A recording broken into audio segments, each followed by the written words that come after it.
right? So Placewit helped you get such amazing offers. So one question I'm having in mind, that if you get one offer, how you get that energy to go and interview other company as well if you're having a previous offer? Like if there's one offer, you will be chill, right? Yeah, I think that that's a good question. But in my case,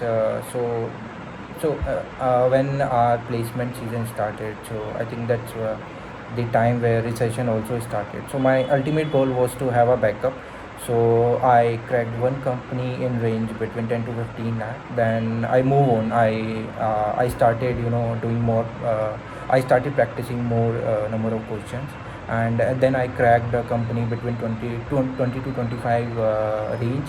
And finally, so when I was having a two offer, then I make sure ki like I have to practice a lot, and till the end of my college life, I need to crack a FANG, and that's where I mean I will be soon completing my internship at Amazon.